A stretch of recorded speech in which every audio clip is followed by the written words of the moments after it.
Good morning students, Ariyama ज्ञान संबोधि में आप सभी का स्वागत है।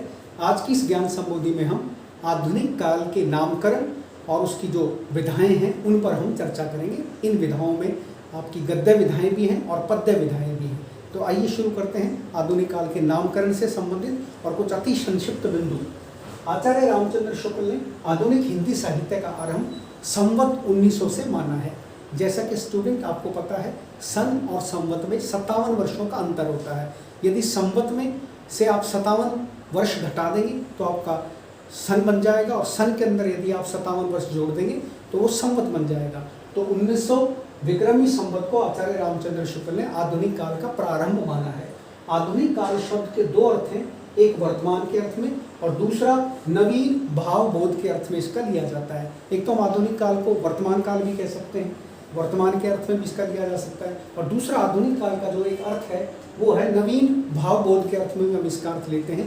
क्योंकि आधुनिक काल को हम गद्य काल भी कहते हैं, जागरण काल भी कहते हैं। तो इसमें एक नया भाव जो है गद्य के अंदर देखा गया था, इसलिए इसे हम नवीन भाव बोध के हिसाब से भी हम इसका एक अर्थ ले सकते हैं।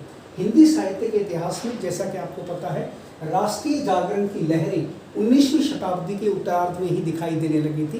19वीं शताब्दी का उत्तरार्ध का मतलब समझिए कि 1850 के बाद जो है हमारे हिंदी के साहित्य के अंदर जो है एक प्रकार से जागरण काल शुरू हो गया था और राष्ट्रीय चेतना का प्रादुर्भाव हुआ था। अंग्रेजों के शोषण के विरुद्ध आवाज़ें उठने लगी थी और भारतेंदु जो है एक नई नवीन काव्य और गद्य धारा लेकर के आए थे और उन्होंने एक नवीन चेतना का प्रादुर्भाव किया था भारतीय समाज में, और भारतेंदु से ही हम फिर जो है आधुनिक काल का प्रारंभ मानते हैं। सन 1757 से 1857 तक ईस्ट इंडिया कंपनी ने भारत के लगभग आधे क्षेत्र पर कब्जा कर लिया था।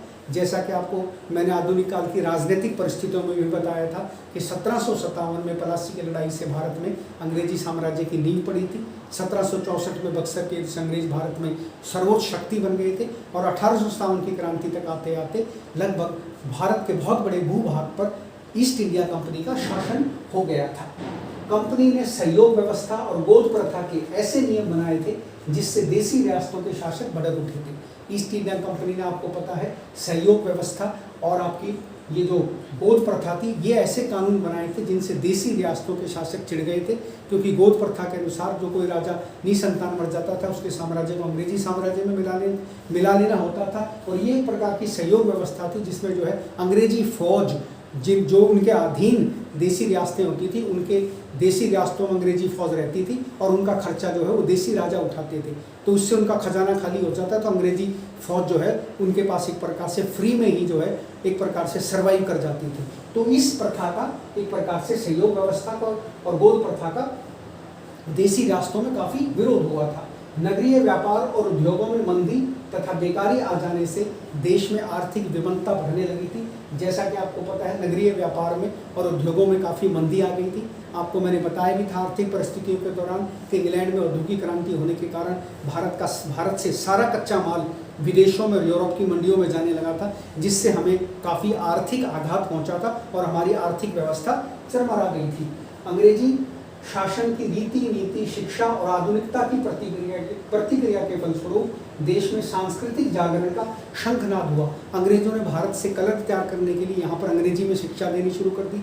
यहाँ पर कॉलेज और स्कूल खोले और बहुत सारे यहाँ पर जो है मिशनरीज आए जिन्होंने ईसाई धर्म का प्रचार किया और आधुनिकता का प्रचार भारत में किया। उसकी प्रतिक्रिया के परिणाम स्वरूप क्या हुआ कि भारत में भी सांस्कृतिक जागरण का शुभारंभ हुआ और भारतेंदु और द्विवेदी काल के जितने भी लेखक थे वो एक प्रकार से वो सांस्कृतिक जागरण के दूत के रूप में उभर करके आए और भारतेंदु हरिश्चंद्र स्वयं सांस्कृतिक जागरण के अग्रदूत बन करके उन्होंने जो है सांस्कृतिक जागरण का नेतृत्व किया। हरिश्चंद्र मैगजीन, कवि वचन सुधा, इन मैगजीनों के माध्यम से उन्होंने जो है संस्कृति को जगाने का प्रयास किया, भारतीय संस्कृति के गौरव गुणगान किया और लोगों को बताने का प्रयास किया कि हम श्रेष्ठ आर्यावर्त की संतान हैं। हमारा जो साहित्य है, हमारी जो सभ्यता है वो दुनिया से उन्नत और जो है विश्व बंधुत्व वाली सभ्यता है, विश्व गुरु वाली सभ्यता है। तो ये सारे प्रकार का सांस्कृतिक जागरण एक प्रकार से आधुनिक काल की ही देन था।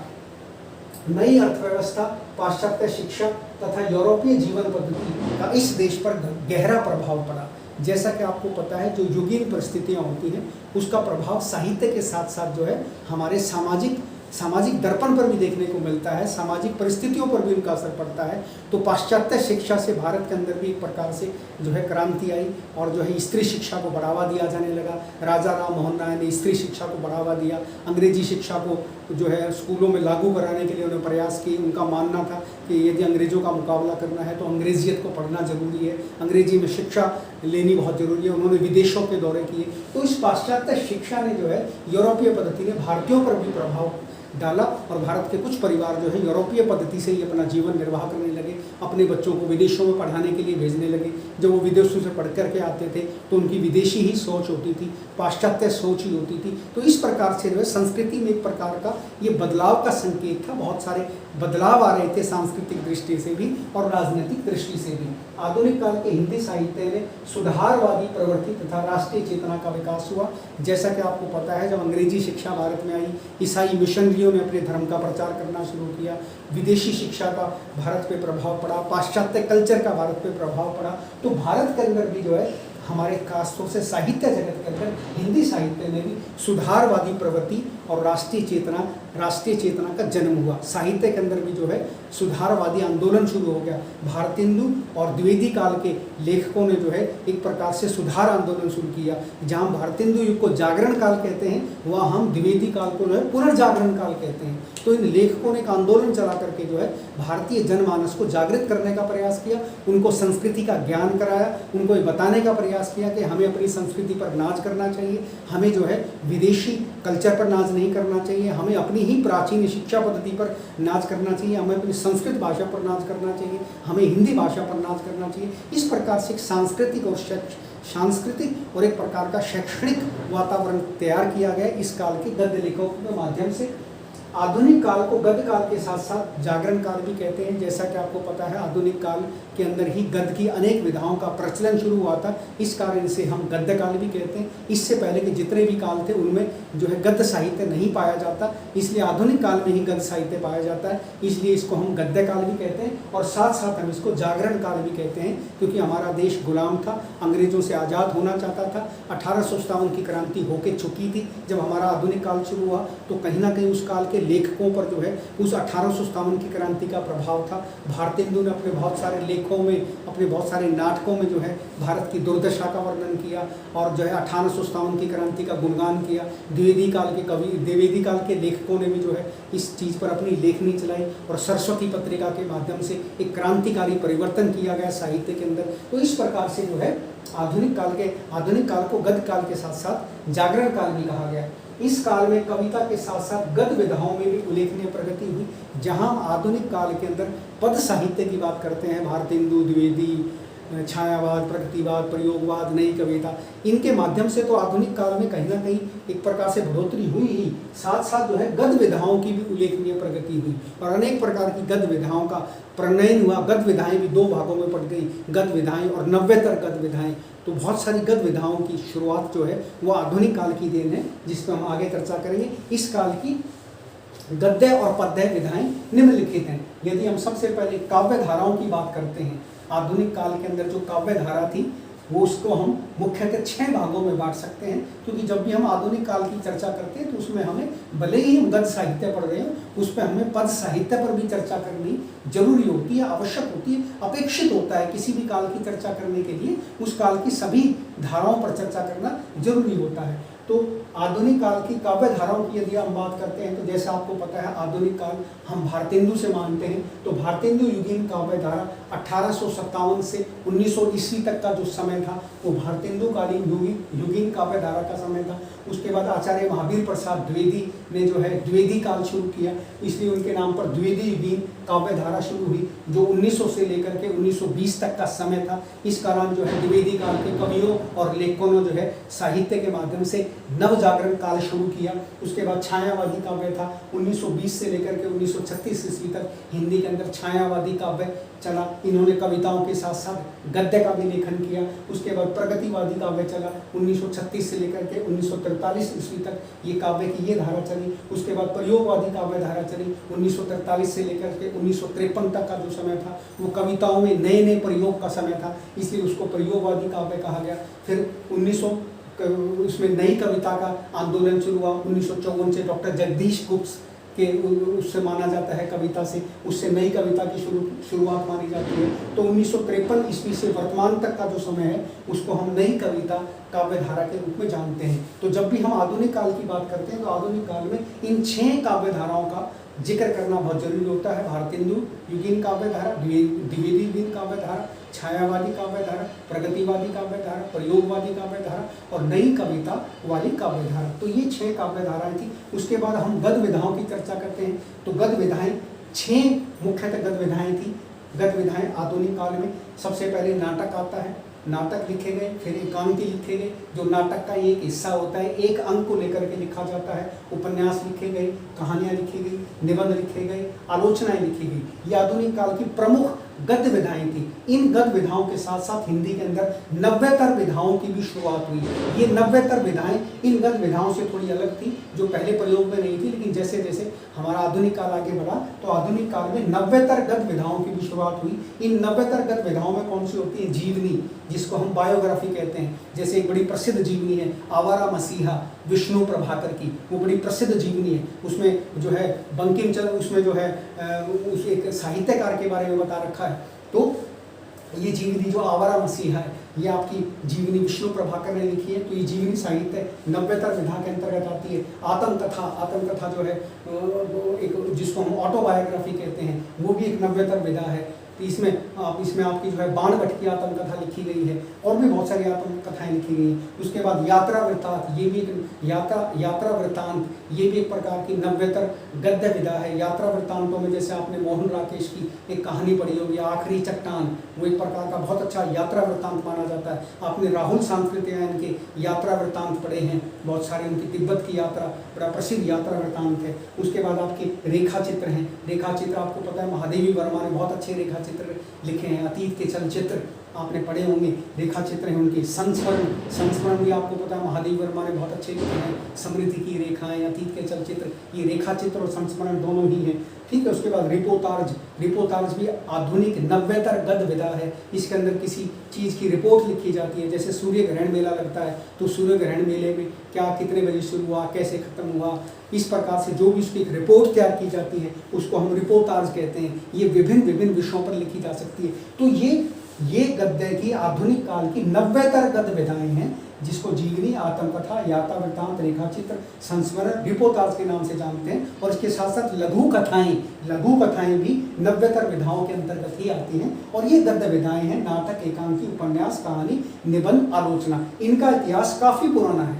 इनका इतिहास जब का है जब हमारा आधुनिक काल शुरू ही हुआ था।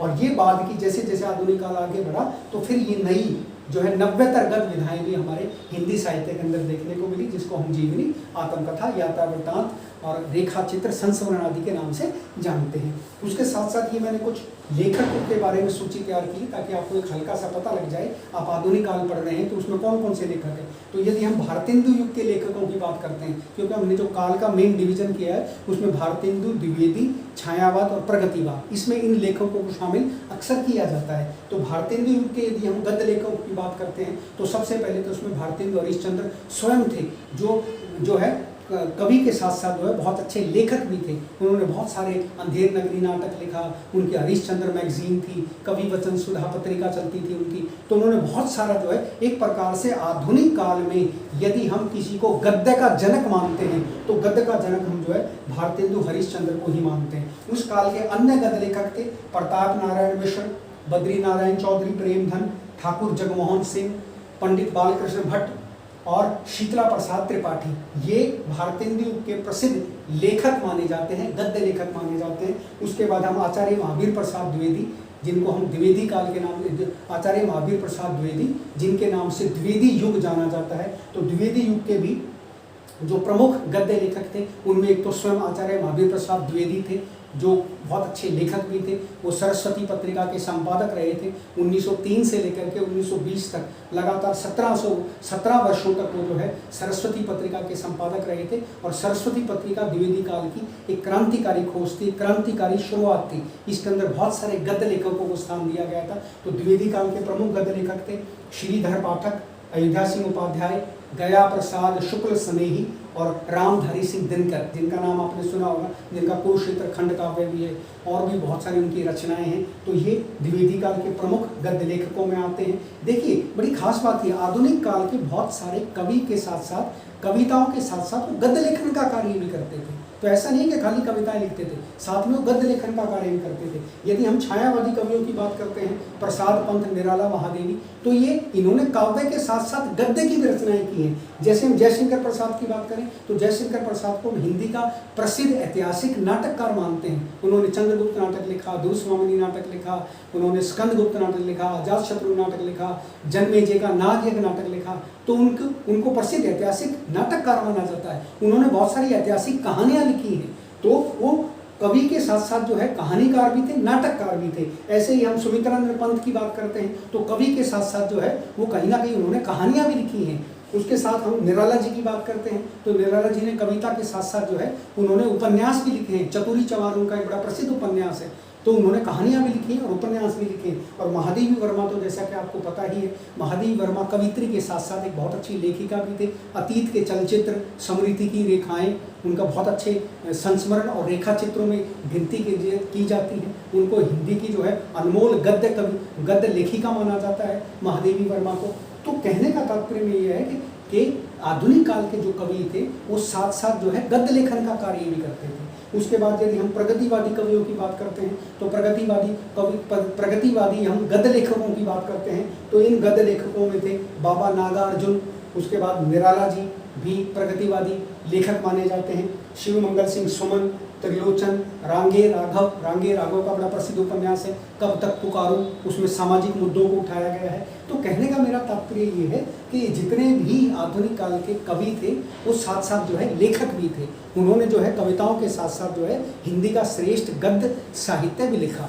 तो स्टूडेंट, इस प्रकार मैंने आपको जो संक्षिप्त बिंदुओं के माध्यम से आधुनिक काल का नामकरण और इसकी विभिन्न धाराओं के बारे में जो बताने का एक छोटा सा प्रयास किया है, मुझे लगता है मैं अपने इस प्रयास में सफल रहा हूँगा और आपको आसानी से ये आधुनिक काल की जितनी भी ये काव्य धाराएं और गद्य धाराएं, गद्य की जो धाराएं हैं, नव्यतर गद्य विधाएं और गद्य विधाएं, ये आपको आसानी से समझ में आ गई होंगी। ये काफ़ी महत्वपूर्ण वीडियो है, इस वीडियो को ध्यान से देखिएगा ताकि आपको आधुनिक काल के बारे में पता लग सके कि गद्य विधाएं कौन सी थी, नव्यतर गद्य विधाएं कौन सी थी और पद विधाएं कौन सी थी, पद धारा कौन सी थी। तो इस प्रकार से इन संक्षिप्त बिंदुओं के माध्यम से मैंने आपको आधुनिक काल का छोटा मोटा थोड़ा सा ज्ञान देने का प्रयास किया है। अगले किसी वीडियो में मैं आपसे फिर रूबरू होता हूँ, तब तक के लिए धन्यवाद।